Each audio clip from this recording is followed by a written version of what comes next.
problem that I was stuck yesterday that I have just now solved, and I still don't know why the issue like happened. Like I can't really go back and trace and understand what happened with the with let's see if I don't think I have that anymore. With the issue where in is like asserted and deasserted in between cycles. So I tried a few different things, um, namely like trying to sync up the, um, for example, like doing this in sync and syncing things up at like pause edge clock, because I thought that would have been um, deciding factor, like, or if like something weird is going on. And I noticed, and I reread the spec, I noticed that they're talking about one common scheme is that the zero is the start bit, 8 data bits, and then 1 stop bit. So before, my state machine, if you recall, looked something like this, where we start out at idle and then there's this kind of 1 and then 0 pattern. So 1 would get us to start and then 0 would get us to data. So this kind of 1 0 pattern. And I thought it was quite odd how in the simulation that reset and in are both 1, and then both deasserting in the same cycle would result in a data read. And that was kind of weird, because I think in yesterday's video I said, well, why is in being considered at reset? It shouldn't be. And in fact, looking at the spec again, it isn't, because it's the 0 that says, hey, I should start reading the data, not 1 transitioning into 0. Okay.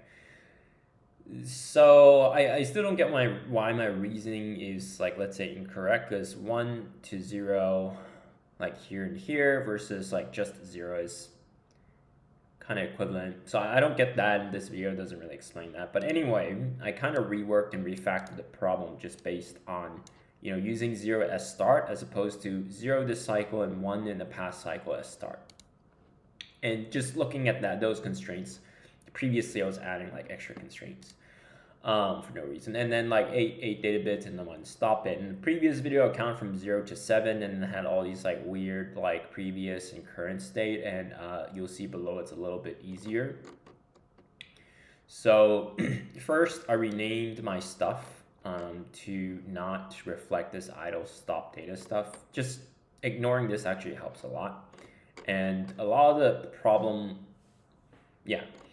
and then so wait 0 state just says, I just want to wait until this in is 0. And when the in is 0, the next cycle I'll start reading the data, hence the data state. And then the error state will only happen if I'm at the end of my data state. So for example, count equals 8 and I'm not in, then error will happen. So for example, I'm in this cycle and my in is 0, then I will go ahead and transition to error state. And then the error state will just wait for some eventual 1, namely like this example. When the 1 happens, then we'll go back to the wait 0 state where we wait for the 0.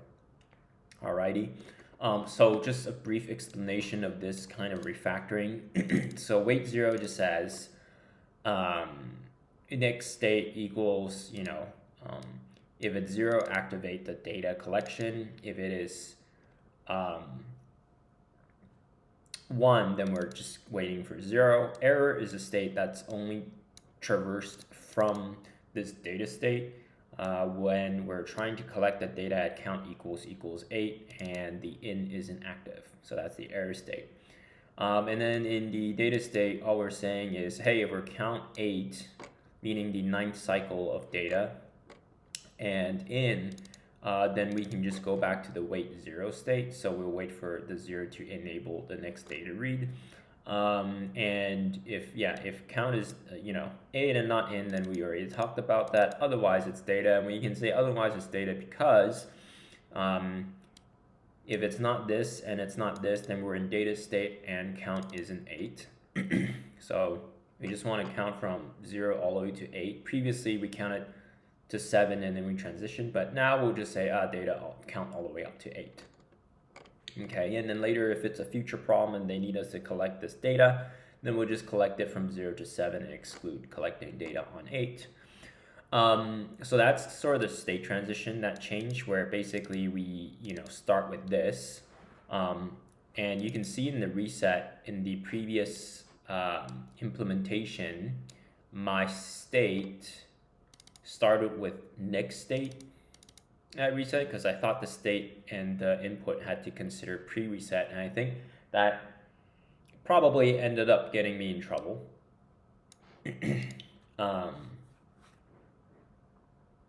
Yeah, because the reset state would be idle, which is kind of analogous to this error state, so we have an extra state transition. And here we start at wait 0 and instead of error state, so then we are consistent with the fact that if both reset and input deasserts in the same cycle, we're consistent with reading only things after reset, which is a good thing. So if we're not, if right out of reset we're not in, we can go to data, and we're not dependent on one cycle before where it had to be a 1. Okay, cool. So this is another kind of like big change, is starting out at wait 0 instead of idle, because idle would require a 1 to 0 transition and then data, whereas wait 0 just requires a 0, and then it'll start reading the data. Next is the regular flop transition. These are pretty straightforward. Done is asserted if my state is data, and my next state is wait 0. So if this is data and then we're wait 0 at the next state,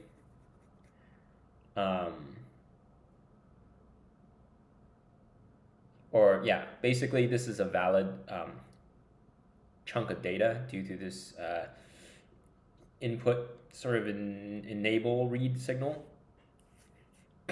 So if that's true, then that means this chunk is valid, and that means the next state is going to be wait for 0. So if the next state is wait for 0, which is just 8 and in equivalently, so we're looking forward to this state transition, then done is the next is asserted next cycle. Now if state is data and next state is, let's say, data, then of course we don't hit done, and if the next state is like error, then following this diagram we also don't hit done, because then we just discard the data and then we start over. And then next count, as opposed to being a little bit complicated yesterday, with this kind of like triple ternary statement, I just did like a very simple ternary statement where next state is just saying like, I'll just increment it if it's in data and it's not 8, right? And then if it goes to 8, I reset to 0 in data, or if I'm not in data, then it should be 0 anyway. And then that turns out to be a sufficient solution. So yeah, I guess the main issue is if you're kind of stuck, maybe you just reread the spec. And if you're kind of stuck, just kind of going back to your assumptions. My assumption was like 1 and then 0. And, it's like a day later now, so my head is a little bit more clear. And kind of rereading this is like, oh, okay. So I actually start with 0 and then 8 data bits and then a stop bit. So as opposed to, like looking at the diagram. In the diagram, it's kind of unclear if it's like 1 and then 0. And the other thing that's quite difficult is you can't really print out anything. So it's very hard to deduce what if there's any state errors or anything like that. But anyway, and then the last thing that makes this difficult is like when you have an error, it only shows you a very small time window. So if, for example, your error actually started 40 cycles ago, and that error later on propagated to your error now, which is often the case in hardware debug, even if you were to be able to print out every single variable, you still wouldn't be able to catch anything. So that's kind of the hard part. So I think I will save this and just making sure that's done.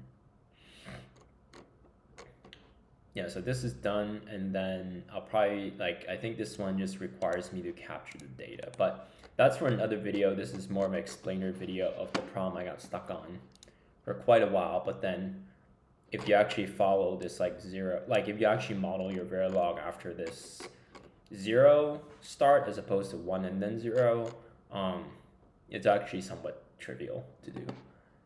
So anyway, yeah, if you're ever stuck in the interview or like actual production, well, interview it's a lot easier because you have a interviewer to interact with, can ask questions. But then if you're stuck in like production, you can always ask coworkers. But if there's something that's kind of just like weird, you're kind of stuck, just rereading the spec doesn't hurt. Or like, another thing that would just save you time is just really making sure you understand the spec and having a lot of clarity, like 100% clarity before you write a single line of code. And then the clarity might take a lot longer than your peers and or your competitors, but then the implementation will be trivial. Whereas if you did the other thing, which is not be super clear, then you kind of get stuck for like an extra hour like I did.